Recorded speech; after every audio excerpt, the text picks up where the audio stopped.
Welcome to the Talkin' Jets Hard Knocks Episode 5 recap. I've got my co-pilot, Mr. Matt O'Leary, here with me. Matt, first impressions of Episode 5. I'm sad it's over. That was my takeaway of all this. I was watching the clock being like, oh my God, no, we only have 30 more minutes. No, 15 more minutes. And then it was over. But I loved it. One, it was just a fantastic series in general. But the most recent episode, loved how they started it with the guys making the team instead of showing guys getting cut and their dreams crushed in front of our very eyes. Yeah, right. That's a nice change of pace. You have the Turk, Joe Douglas in the first episode of Hard Knocks, back in 2000 or whatever it was, cutting everyone. And now fast forward to now, he's showing guys that made the team, which I'm not going to lie, in the back of my mind, I'm thinking like, so those guys know no one's getting shown being cut and that camera's in the room. Does that not tip the hand a little bit? I think it does, but that ruins the movie magic. You're not supposed to ask those questions. But, poor Tenzel was walking in there with no camera and going, oh man, this is it. He's like, I know exactly what's about to happen. Son of I a felt batch so of cookies. Bad. And then Will McDonald being all upset about it too. And they're like, they cut Tenzel. And Quincy having to explain, like, look, like it's tough. Like he's a great guy, is the business, but he's right. Like that's the thing that really sucks about this game in the business. And I'm sure we feel that way, like attached to players we like. Imagine being there every day and working with these guys. Like that must be insane. Yeah, I mean, think about the amount of time we actually see each one of these players. It's like maybe if you're at every single training camp thing and you see like 3 hours of like that section, and then you see the 4 hours on game day, and then that's really all you see. And that's like us loving that player. But these guys go to war with each other in practice every single day when the cameras are not rolling. And the relationships that are built off the field and everything like that. I mean, you see how many guys have, dinners. Tanzel Smart being one of the guys. The defensive line unit was like tight. And it seemed like they were like, they understood that, he was going to that he got cut, but there was definitely a like, oh man, my man Tanzel. So like him coming back and doing the breakdown, I thought was really cool. Yeah, that's what I was going to say. How many practice squad players do you think break down the huddle after practice? I can't imagine it's many.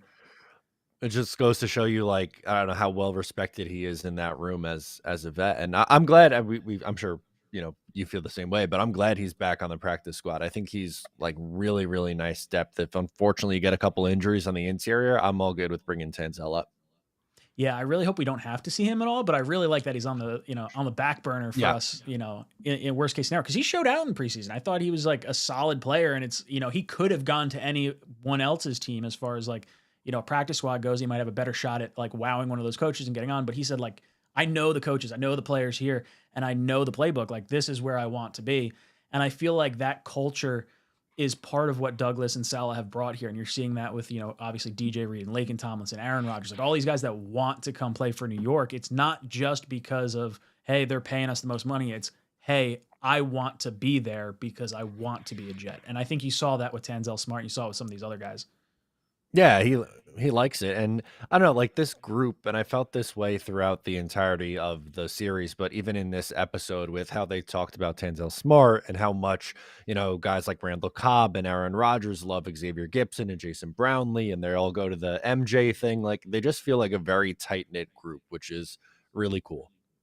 Yeah, I think it was Joe Douglas that was saying, was it earlier this week about the locker room and how there was something special in Philadelphia, there was something special in Baltimore, and there's clearly something special going on with the New York Jets. And I get that it's like a hype video for our season, but I can't help but be like, I can't believe I only threw $100 on the Jets winning the Super Bowl. You should like take out the bank account. Shay and Ren, I'm so sorry. Your college savings is gone. It's going on, Jets Super Bowl odds.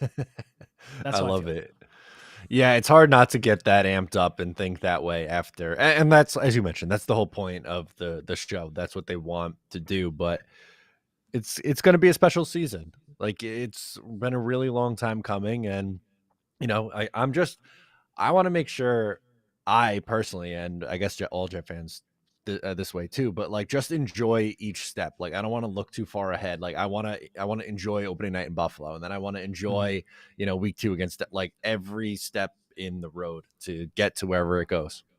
Yeah, exactly. I don't want this season to fly by at all. And it's very easy to think, okay, the Jets made this trade for Aaron Rodgers. They gave up essentially two first round picks to get him, and like oh, we're going to have for 1 year. We know we're going to have him for 2 now. Oh, it might be more than that. And people are thinking into the future and all that. It's like, dude, just embrace what you have right now. We haven't had a quarterback in the longest friggin' time. Let's enjoy what this team is and just see where it takes us. Because, like, I mean, you couldn't imagine where we'd be right now if you told us, like, coming out of the Adam Gase years, like, hey, you just lost Trevor Lawrence. You're not getting the quarterback. And it's like, that was the lowest point that I had been as a fan. Like, because we were already at a low point, and then like the little glimmer of hope was like up, squished. And then, 2 years later, we're where we're at now. Yeah, it's been a wild freaking ride, man. Just the last, 3 years? Like, I mean, the entire being a Jets fan in general is usually a wild and crazy bumpy ride. But just if you want to isolate the last 3 years, going from the Adam Gase era with, the final Darnold season into Robert Saleh and Wilson, and like we're going to have this new young quarterback, and now into Aaron Rodgers. It's been a whirlwind. Yeah. And guys, we do have a poll question in the chat, and it's pretty tight. Best part of episode 5, the Rodgers UFO story, finishing the wall, Brownlee Gibson make the team, or the Michael Jackson Broadway performance with Solomon Thomas trying to do the moonwalking at the end and everything. That was great. The Rodgers UFO story. Dude, I don't know if did you guys catch the, hold on, I wrote it down. Where the heck was it? They were saying how it was him and Steve, and they're like, it was like real quick, but it said, we took a lot of fun things. I think that's what he said. I don't think it was just like, we did a lot of fun things. I said we took a lot of fun things. And then they go into the UFO story, and I'm like, tell me they're like toasted out of their mind watching stuff like fly over their head. And like, I love it. I don't care. I want to believe. That's what this whole season is. I want to believe. Yeah. Well, one, aliens do exist. That's what Tom 100%. DeLone taught us. And number 2, Aaron Rodgers definitely took something, and that doesn't take away anything from the experience. If anything, it only adds to the experience that is Aaron Rodgers' darkness retreat, tripping out on ayahuasca. I want the whole kit and caboodle. I love how Dalvin Cook had the In Darkness or Out of the Darkness or whatever shirt he had on when they were kind of filming him going through his crib. Thought that was neat. Yeah, that's cool. I really like this team. There's a lot to like about it. And I feel like the rest of the NFL is going to be super polarized on it. He's either going to be like, okay, I really like the personalities I saw in Hard Knocks, or like, they're like, go F this team.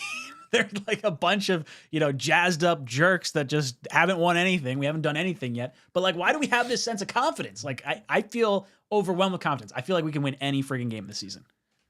Yeah, and that's what having a quarterback does, right? Like, that's been the biggest thing for this team forever, and now they have a quarterback who can go toe-to-toe with anyone, and they have a great defense. And look, like, the Jets should be in every single game that they play. That's not me saying they're going to win every single game. The NFL doesn't work that way. You have off weeks and things happen, but there's not one opponent on the schedule where you're going, oh my God, they have no chance in that game. That's not the case anymore.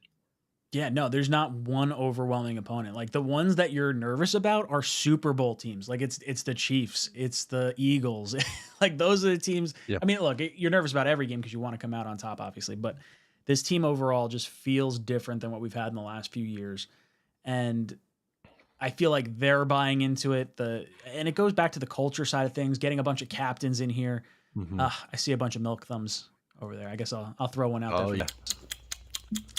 It's thumbs. Beautiful. Milk thumbs. Milk thumbs. So the sound of me doing that in the middle of the night, Becca was losing her mind. I thought the happy birthday sauce. I was actually at the sauce happy birthday with the Buffalo Wild Wings. I was looking for you. I was like, I hope Ryan's here in the background.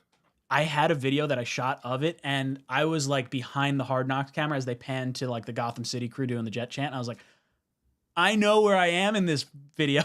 I'm off to the side. And I was like, rats. Very cool, though. Very nice. That was awesome. That was I don't think Sauce was expecting that. Or the kid who was about to get his picture taken. Like, do you see him just jump out of the way? Yeah. That was funny. Just like, oh, wow. Totally did not expect that. It was a few days earlier than Sauce's birthday, too. And then you see Michael Clemens, like, after on the field. Oh, my God. Next to Sauce. And Sauce is just, like, not having any of it. He's like, that scared I was sitting, watching it from here, and that scared the shit out of me. I couldn't imagine Michael Clemens. That's one thing I'm surprised we didn't get. After seeing Clemens walk into training camp with the bat and the barbed wire, we didn't actually get a Michael Clemens feature moment aside from like the yoga momentarily. Maybe like the Quinnen, like Mike Evans called me fat moment sort of ish. My biggest criticism, if you would call it that, or I guess maybe surprise, I thought we would see more Michael Clemens, Michael Carter, and Ron Middleton. Though I think those three guys, we all kind of thought going into the series, like, okay, they all have really good personalities. We'd probably see a lot of them. Wasn't really the case. We got a lot of Aaron Rodgers, which is expected, a ton of Quinnen Williams, and he was great with his time. Garrett and Sauce, but Tanzel Smart and Randle Cobb being major focal points like that they were, it was not necessarily something that I would have guessed. Yeah, I was definitely surprised to see that. And I would be honest, I think Randle Cobb, after seeing him through Hard Knocks, makes me feel a little more comfortable about having him in the wide receiver room. Like you saw how he kind of took Gibson under his wing a little bit there, and just the relationships that all these veteran players have with all these young players. It feels like we have a vet in every single unit across the board. And that's something you need to have, because it's very easy to say, okay, it's all about salary cap. It's all about salary cap. You got to have the youngest, fastest guys. You got to have the cheapest contracts. But having these players in there that have been there before, guys like a CJ Uzomah, guys like Aaron Rodgers, guys like, Whitehead, like across the board, you have studs that have been on Super Bowl caliber teams or have been deep into playoff runs. And I feel like that type of experience is not something you get just coming out of an experienced collegiate program in college.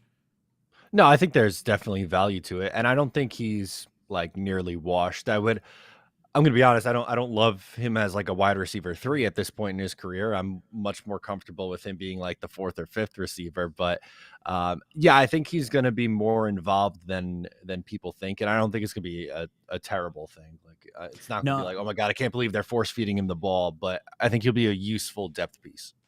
Yeah, I was going to say, this doesn't feel like a Frank Gore special. This feels something like a hybrid. Like you're still going to have those like other elite wide receivers or really good wide receivers on the field. But I do think Cobb is wide receiver 3. I don't think Hardman's going to be starting. Like I think Cobb, if you like on a per snap percentage or at least targets their way, I think Cobb's going to get more targets, at least to start the season. Yeah, I would think so too. And I think it comes back to that reliability thing. Like, for Rodgers, like he trusts Cobb, and I think that's going to play a big part into it. Yeah, no, it definitely does play a factor, and just based on how you've kind of seen these guys, they're used in training camp in the preseason, I think it hints at Cobb being further up the depth chart than Hardman is right now. Not saying that they won't use Hardman at all. They will. He will be utilized in the offense, but I think Cobb is slightly ahead. Yeah, I completely agree. MC Lean, I'll get to your super chat in just a second. I just want to touch on a few more things. Nice. Thank you.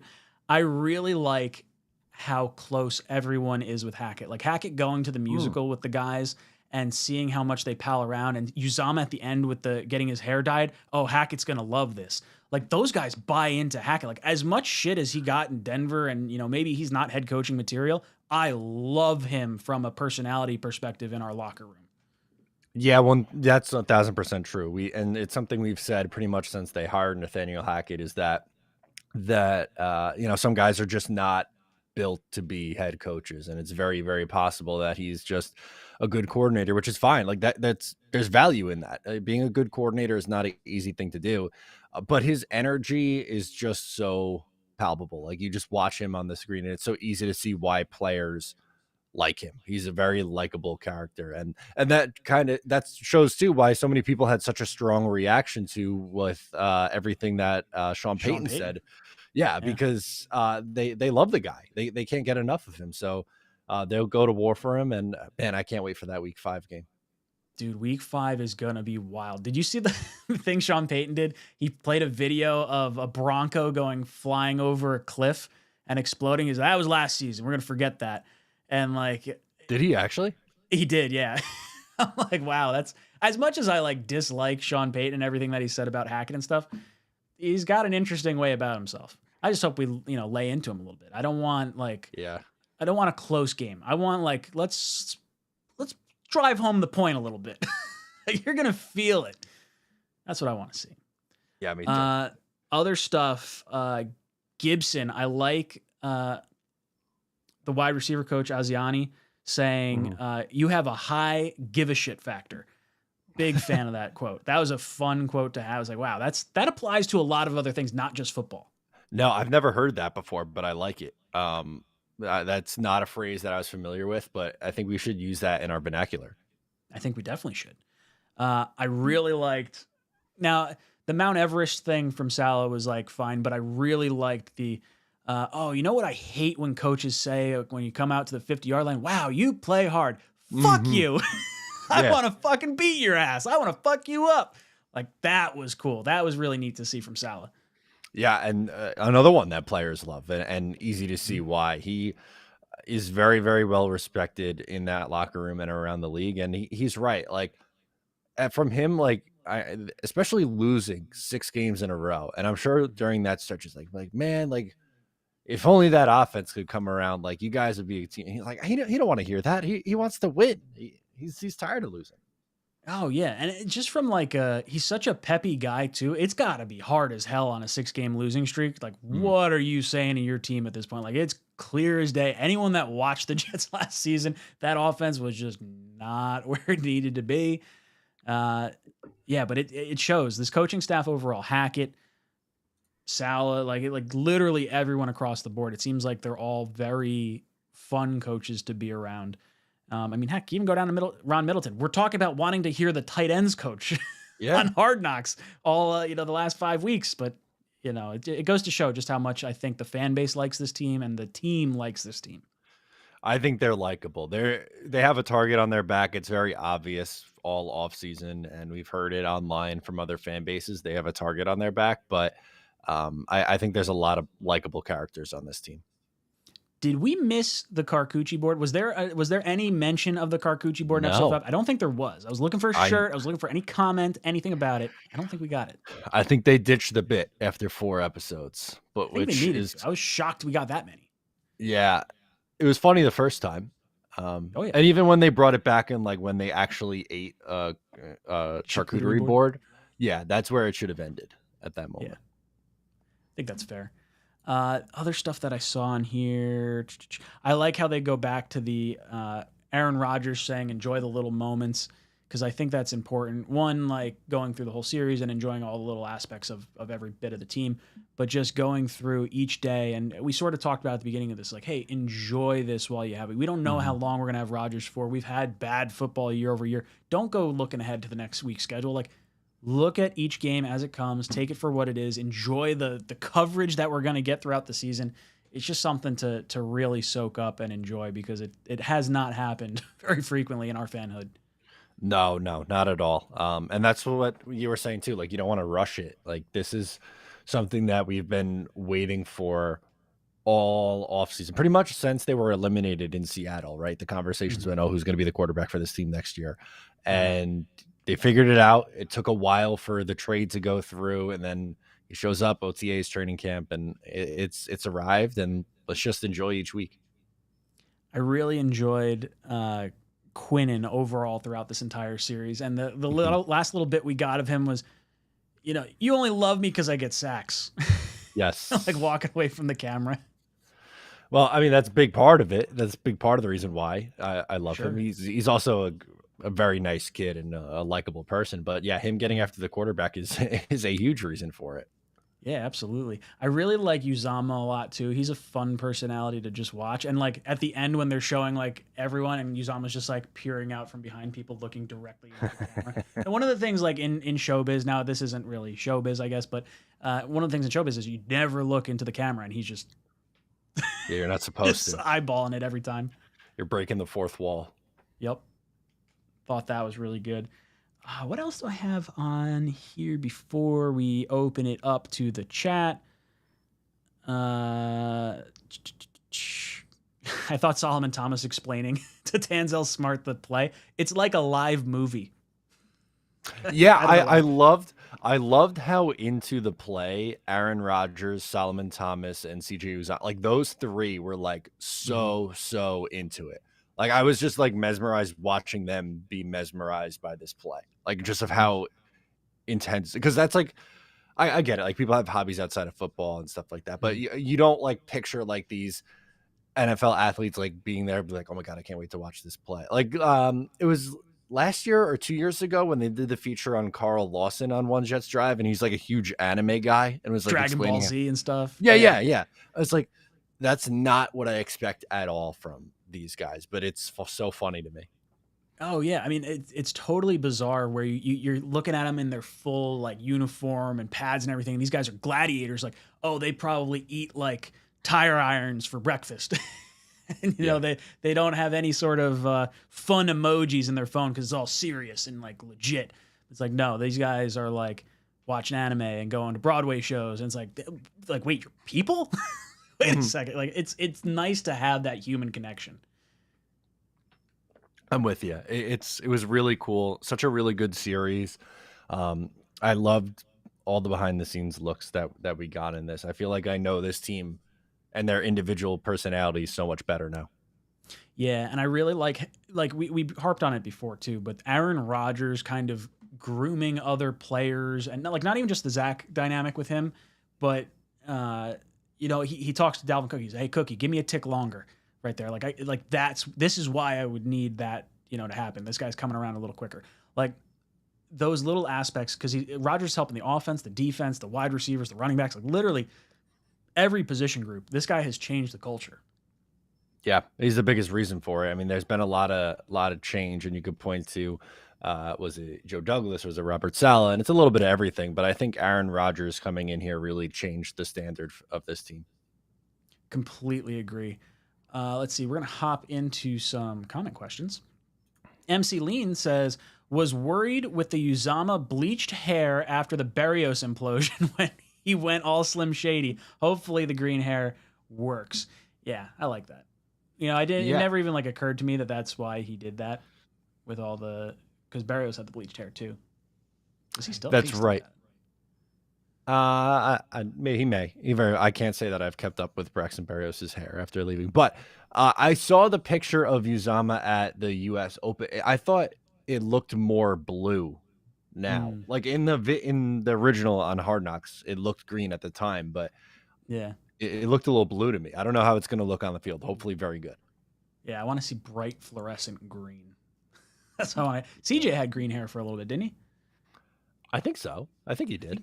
I think he had it for a little bit. We got Quincy and McDonald both have green hair right now. I'm gonna have to start dyeing these locks green. I don't know if I can that'll look good. Do like one green like skunk line. Could we do like green mustaches? Oh, that's not where I was going, but I like that. I was gonna say frosted tips, but like the frosted tips are green. Ooh, like maybe 90s look. Solid maybe. I've never had frosted tips. I had like blonde hair growing up, just like naturally blonde hair, but like never did any kind of frosted tips. I spiked my hair. I used to have like all over spikes and everything. We could do that as like an RIP to the lead singer of Smash Mouth, who just passed away. Yeah, that's tough. That's sad. I got tossed out of a Smash Mouth concert at the Stone Pony. Oh, because too much Fireball. I remember this. Oh, yeah, dude. Blues Traveler, Uncle Cracker, Smash Mouth, and Sugar Ray. That's concert hilarious. I would have loved to see it. Didn't even hear the first song. Tossed out. I did not get tossed out, but here on Long Island, there's a venue in Huntington called the Paramount. And in college, I had a friend who worked in the box office, and one night there was an event that didn't sell well. So she asked me and one of my other friends if we wanted to go, and she'd put us on guest lists and get us in. And it was not quite that iconic of a lineup, but pretty damn close. You had Sugar Ray, Uncle Cracker, eve6, and I think Blues Traveler. Wow, that's a good. Yeah. It was like 90s night. Yeah, it was like 90s night at the Paramount. It was a hilarious concert. Oh, that's great. I saw eve6 by accident. I was down in Disney, Epcot. We were doing like the drinks around the world, and I'm listening. I'm like, I think that's eve6. I was like, there's no way they're just playing at Disney right now. And I like stumbled across a concert for like just them. All right, cool. That's funny. Grew up on them. if you're up in my neck of the woods, WRRV, local alternative rock. Red John comes in with the super chat, says, love the way Clemens wished Sauce a happy birthday. Yeah, that was a very intense happy birthday. Michael Clemens, I would not want to run into Michael Clemens anywhere. Like, even if I knew it was going to be a happy-go-lucky situation, he's terrifying. No, he scares me. He does. He's a horrifying man. It's a compliment, Michael. He's going to scare quarterbacks, too, this year. I love it. Douglas comes in with super chat, says, oh my God, I'm so psyched. I have to say, hee hee. I had to do it with the Michael Jackson voice. I caught it. Perfect. You knew it. As I was reading it and I got to the hee hee part, I was like, I know what this is supposed to sound like. I'm going to say it right now. Ooh, this is a good one. Close Encounter with the Eighth Kind. Kind of cool. Can we have a figure 8 like spaceship or something like that for Rodgers? Does Eighth Kind mean aliens? I think it just means number 8. Like Rodgers is. I think that's what it means. Is it okay. Close Encounters with the? I don't even know what number it is. I know that term. All right, now I don't know. I don't know. I can't say I'm like fully up to date on my alien terminology, but third kind. Oh, it's the third kind. Oh, that's why the third kind, eighth kind. Okay. I get it now. See, I didn't understand the reference at first, but yeah, I was a big like. Well, not that has. God, why am I drawing a blank on it? Hold on, give me a second. It's coming back to me. X-Files. Loved X-Files growing up. My dad and I used to watch X-Files all the time. I went through probably 5 years ago. I went through and watched the entire series from episode 1 to the end all over again. I love me some X-Files. Some of the videos you guys see of me where I like joke about the tinfoil hat, I got tinfoil hat on, dude. I love stuff like that. That's I could say, you want to talk favorite conspiracy theories? In the Discord, by the way, if you guys want to talk stuff in the Discord, gotta join the Discord. Love me some tinfoil hat stuff. It's great. Perfect. Zachary Burner says Garrett Wilson is Michael Jackson per Cobb. That was pretty funny. I bet we'll see some type of Michael Jackson touchdown dance or something like that. Something on the toes. Should. I thought when Cobb was talking to Zack Wilson, and then when Zack Wilson was talking to Nathaniel Hackett about that, I thought that's the most personality I've ever seen Zack Wilson show as a Jet. Yeah, right. It felt like kind of different. Maybe I don't know if different's the right word, but it felt like a different layer of Zack than we normally get, because it feels like a lot of what we hear from Zack is, I don't want to say it's like fake or anything, but it feels. He seems like uptight. It feels like they want to like that's the narrative they almost want to push. But like for that conversation, it felt very like just genuine and authentic, I guess. Yeah. I don't know. Like anytime I've ever heard is that like it feels like he's kind of uptight, and maybe it's just, young kid in, big city, and Sam was uptight, but in his own way. But yeah, that was like the loosest I feel like I've ever seen him, or most comfortable. So interesting. Kelvin says Matt forgot about his man crush. Who's your man crush? And why is it me? I guess Barrios with the blonde hair would be my. I don't know. I would say Green Bean and Ryan Delaney rank much higher than Braxton Berrios. Well, that makes me feel good. Crossfire says I got tossed out of a Jets Chargers game at Chargers Stadium before the game back in 2007 or 2008. So that was was that the playoff win? Right? Like no, or was that just before that? Had to be before. And I know they played the Chargers out. It was like last San week Diego, of the season, right? I thought it was. It was like late. In 08, the Nate Kading missed field goal. That was a playoff game in 2009. I would hope he didn't get tossed out of a playoff game. I hope he meant regular season 08, which was like Brett Favre's, I think, like second or third game as a Jet. That would make me feel better. Crossfire, we hope you don't get tossed out of games. Yeah. We're playing the Chargers this year. I don't want you getting tossed out. No, we need you. You got to be there. I know Crossfire's giving away 2 tickets to our Jets Chargers Talkin Jets game. And I hope he decides to come too. Anonymous says Jets should abduct a wide receiver. That'd be nice. Yeah, if if the mothership could fly over any NFL city and abduct one player, what player would it be? Vegas. Devonte. It's got to be Devonte, right? Like, I feel like that's what everyone just wants to see happen at this point. Even though, like, I feel like Devonte's kind of repetitive with, like, a Garrett Wilson. Like, I almost want, like, a different type of receiver. Okay. But, like, would you say no to 2 Garrett Wilsons or 2 Devonte Adams? Absolutely. No, definitely not. Definitely not. So then how about Tampa, Florida then? Are we okay with that? Yep. Totally. All right, I would cool. anywhere that we kind of name some wide receivers. That's probably where my head's at. Like, as much as like I'm concerned with the offensive line, I want the nice shiny toy that Rodgers can throw to, not the guy. Oh, that we sure. Hopefully, not to hear his name ever. But also, if you're adding an offensive lineman, who's coming out of the lineup? That's what I keep asking. It has to be an injury, All right. or like severely subpar play. And if 𝐒𝐿𝐴CN, say, has the subpar play, I want Tippmann going in. So it's not someone that I want to add from another team. Right. Makes sense. Aaron comes in and says, what's everyone's favorite part of the series? I think mine was when A-Rod pulled the offense together when they were struggling in practice. That was a really good one. I loved Salah ripping into the O-line. I thought that was really cool. Yeah, I think the O-line speech stands out for me. That's probably the biggest one. And then Aaron Rodgers and Jihad Ward going at it. 100%. Yeah, that was a good one. Don't poke the bear. And like, I don't even know you. Who are you? So good. Who are you, bro? Let's see what else we got in here. AZ Jets says, Ryan, how do I join the Discord? I sent a link. You sent a link? Oh, yep. Let me post it. I'll get the little pin it in there. So yeah, if you guys want to join the Talkin' Jets Discord. What? There's a great super chat that's gonna pop through on your end in a second.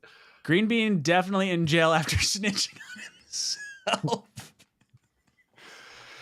I would listen to an audio book of Green Bean telling all of his stories about his life. Like, he should do that. He would be a millionaire, I think. He would be a fun one to just sit down. I mean, heck, part of the reason we're still doing this show is because Matt and I just have fun listening to Green Bean go on random rants. But every time he'll tell one, and it's like something you haven't heard, and be like, another story? Yeah. Like, just this amazing, unreal thing. And Crazy. He ties it back into what like the current conversation is.